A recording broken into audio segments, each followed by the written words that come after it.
नमस्कार विद्यार्थी मित्रांनो, स्वागत आहे तुमचं आजच्या नवीन व्हिडिओमध्ये। तर आज आपण 22 फेब्रुवारी 2025 च्या चालू घडामोडी पाहत आहोत। यामध्ये आपण एकूण खूप महत्त्वाचे काही 10 प्रश्न आणि त्यांची महत्त्वाची माहिती पाहणार आहोत।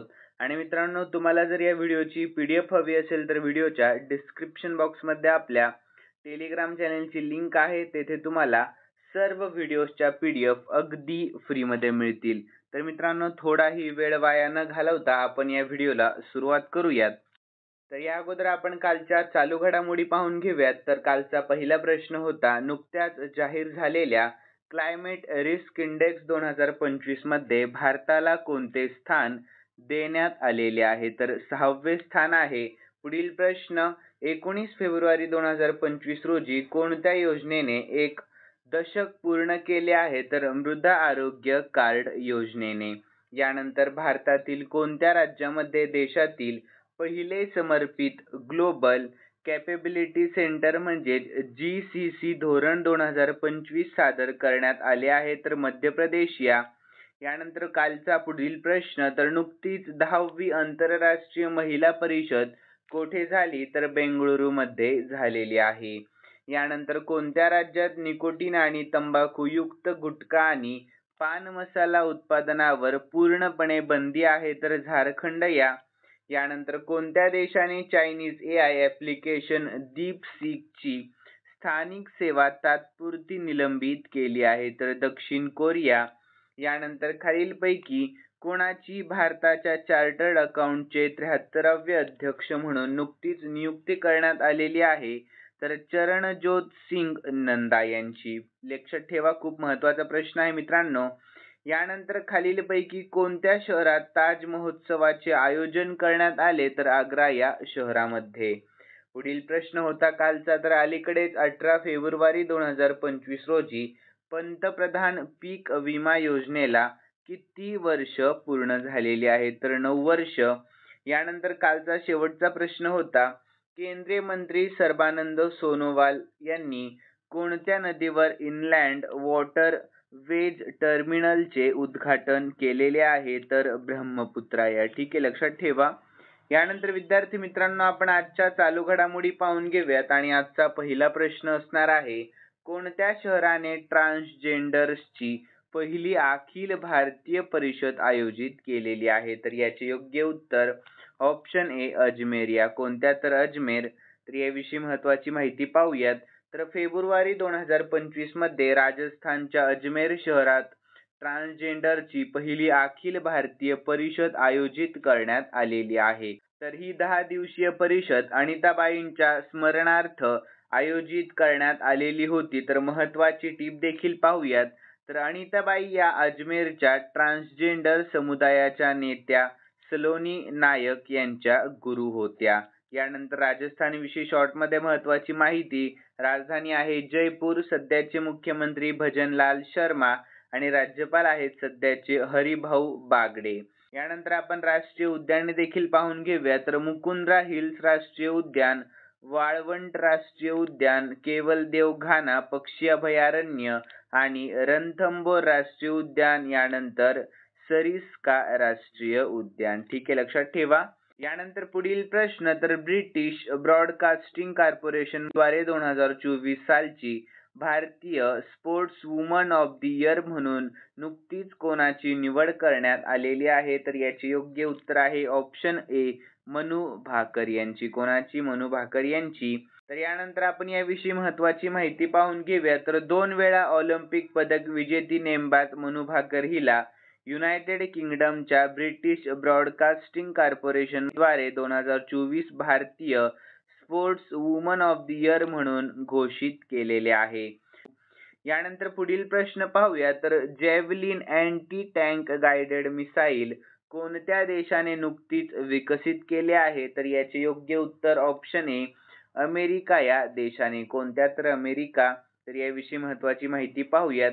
तर भारत आणि अमेरिका भारताच्या संरक्षण गरजांसाठी जेव्हलिन अँटी टँक मार्गदर्शित क्षेपणास्त्राची खरेदी आणि सह-उत्पादन करण्याची योजना आखत आहे। तर भाला हे एक मानव पोर्टेबल आग विसरणारे क्षेपणास्त्र आहे ज्याची रचना जड चिखलती वाहने नष्ट करण्यासाठी केली गेले आहे. तर हे अमेरिकन संरक्षण कंपन्या रेथिऑन आणि लॉकहीड मार्टिन यांनी विकसित केले होते.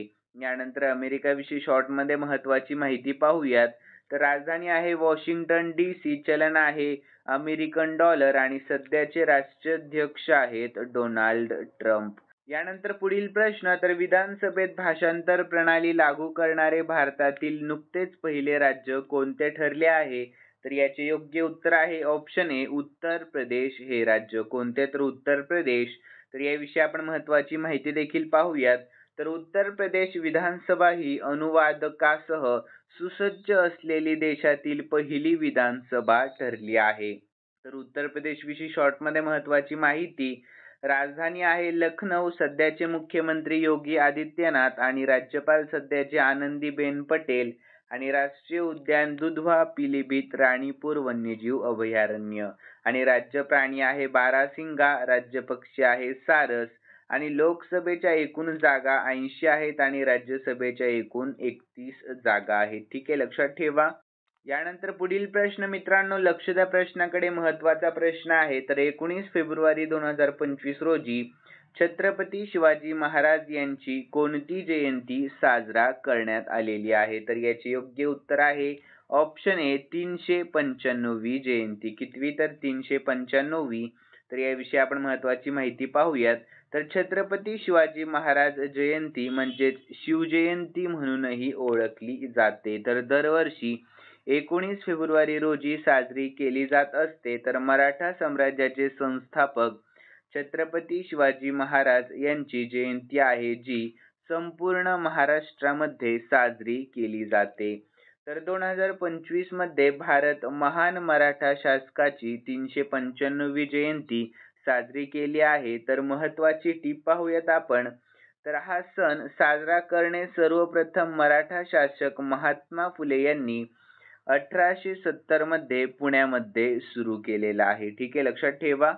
तर मित्रांनो, फेब्रुवारी महिन्यातील महत्त्वाचे दिवस आपण या ठिकाणी पाहून घेऊया. तर जागतिक पाणथळ दिवस 2 फेब्रुवारी रोजी साजरा करण्यात आला. जागतिक कर्करोग दिवस 4 फेब्रुवारी रोजी. स्त्री जनेंद्रियांच्या विकृतीसाठी शून्य सहिष्णुता आंतरराष्ट्रीय दिवस 6 फेब्रुवारी रोजी साजरा करण्यात आला. आणि जागतिक आंतरधर्मीय सौहार्द सप्ताह 1 ते 7 फेब्रुवारी दरम्यान. जागतिक कडधान्य दिवस 10 फेब्रुवारी रोजी. आंतरराष्ट्रीय एपिलेप्सी दिवस देखील 10 फेब्रुवारी रोजी साजरा करण्यात आला. यानंतर विज्ञानातील महिला आणि मुलींचा आंतरराष्ट्रीय दिवस 11 फेब्रुवारी रोजी. राष्ट्रीय जंतनाशक दिवस 10 फेब्रुवारी रोजी आणि जागतिक युनानी दिवस देखील 11 फेब्रुवारी रोजी साजरा करण्यात आला. यानंतर मित्रांनो, जागतिक रेडिओ दिवस 13 फेब्रुवारी रोजी. जागतिक पंगोलिन दिवस 15 फेब्रुवारी रोजी आणि दरवर्षी फेब्रुवारीचा 3रा शनिवारी हा दिवस साजरा करण्यात येतो. आणि जागतिक पर्यटन लवचिकता दिवस 17 फेब्रुवारी रोजी आणि आंतरराष्ट्रीय बाल कर्करोग दिवस 15 फेब्रुवारी रोजी साजरा करण्यात आला. यानंतर छत्रपती शिवाजी महाराज यांची जयंती 19 फेब्रुवारी रोजी साजरी करण्यात आली. ठीक आहे. यानंतर पुढील प्रश्न, तर केरळ सरकारने कालबाह्य झालेल्या औषधांची विल्हेवाट लावण्यासाठी कोणता प्रकल्प सुरू केला आहे? तर याचे योग्य उत्तर आहे ऑप्शन बी एन प्राऊड हा प्रकल्प. कोणता? तर एन प्राऊड हा. ठीक आहे, लक्षात ठेवा. तर याविषयी आपण महत्त्वाची माहिती देखील पाहून घेऊया. तर केरळचा औषध नियंत्रण विभागाने कालबाह्य झालेली औषधे गोळा करण्यासाठी आणि त्यांची विल्हेवाट लावण्यासाठी एन प्राऊड सुरू केलेले आहे. म्हणजे एन प्राऊड हा प्रकल्प सुरू केला आहे. तर बायोमेडिकल वेस्ट मॅनेजमेंट प्रोटोकॉलचे पालन करून पर्यावरण प्रदूषण आणि आरोग्य धोके टाळणे हा या प्रकल्पाचा मुख्य उद्देश आहे. तर केरळविषयी शॉर्टमध्ये महत्त्वाची माहिती पाहूयात आपण. तर राजधानी आहे तिरुवनंतपुरम, सध्याचे मुख्यमंत्री पी विजयन आणि राज्यपाल आहेत राजेंद्र आर्लेकर. कोण आहेत सध्याचे राज्यपाल? राजेंद्र आर्लेकर आणि सध्याचे मुख्यमंत्री आहेत पी विजयन. ठीक आहे मित्रांनो, लक्षात ठेवत चला. यानंतर पुढील प्रश्न पाहूया. तर ईशान्य भारतातील कोणते राज्य 20 फेब्रुवारी रोजी आपला 38वा स्थापना दिवस साजरा करत आहे? तर याचे योग्य उत्तर आहे ऑप्शन डी अरुणाचल प्रदेश. कोणते? तर अरुणाचल प्रदेश हे राज्य. तर याविषयी आपण महत्त्वाची माहिती पाहूयात. तर अरुणाचल प्रदेशला 1987 मध्ये राज्याचा दर्जा देण्यात आलेला होता. तर अशा प्रकारे ते भारतीय संघराज्याचे 24वे राज्य बनले.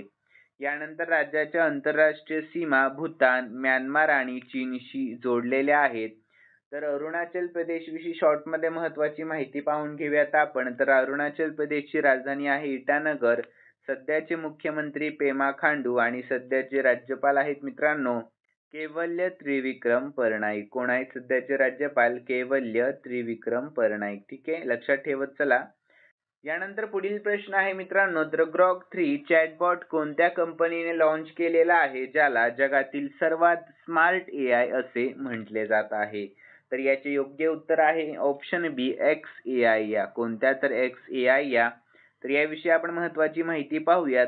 तर एलॉन मस्क आणि त्याची AI कंपनी XAI ने ग्रॉक 3 लॉन्च केले आहे, ज्याला आतापर्यंतचा सर्वात बुद्धिमान AI चॅटबॉट म्हणून ओळखले जात आहे. ठीक आहे, लक्षात ठेवा, खूप महत्त्वाचा प्रश्न आहे.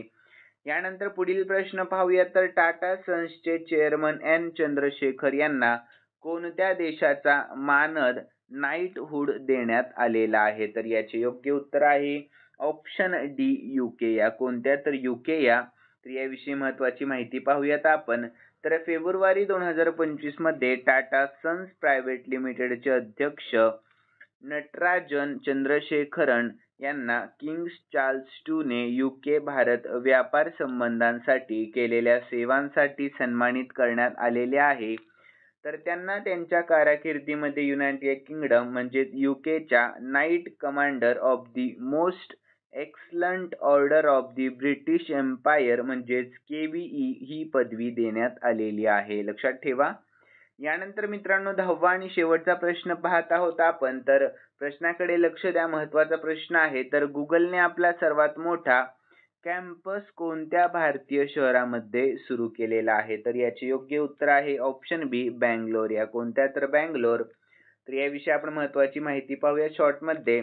तर गुगलने बँगलोरमध्ये 1.6 दशलक्ष चौरस फूट जागेत अनंत नावाचा सर्वात मोठा कॅम्पस लॉन्च केला आहे. तर ज्यामध्ये 5000 कर्मचारी काम करत आहेत, हेही लक्षात ठेवा.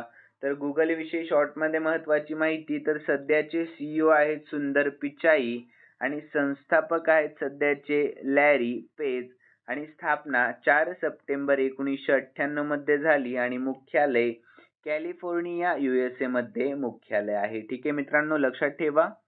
यानंतर खालील प्रश्न मी स्पेशली तुमच्यासाठी ठेवलेला आहे आणि हा प्रश्न आपण कालच्या चालू घडामोडीमध्ये पाहिला होता. ज्यांनी कालचा व्हिडिओ मन लावून पाहिलेला असेल त्यांना नक्कीच या प्रश्नाचे उत्तर येईल अशी मी अपेक्षा करतो. तर प्रश्न असा आहे, नुकतेच दिल्लीचे नवे मुख्यमंत्री कोण बनले आहेत? तर याचे योग्य उत्तर तुम्हाला आपल्या कॉमेंट बॉक्समध्ये सांगण्याचा प्रयत्न करायचा मित्रांनो. आणि तुम्हाला जर आजचा व्हिडिओ आवडलेला असेल तर नक्कीच या व्हिडिओला लाईक करा आणि सबस्क्राईब करायला अजिबात विसरू नका. तर चला भेटूयात नवीन व्हिडिओमध्ये. धन्यवाद.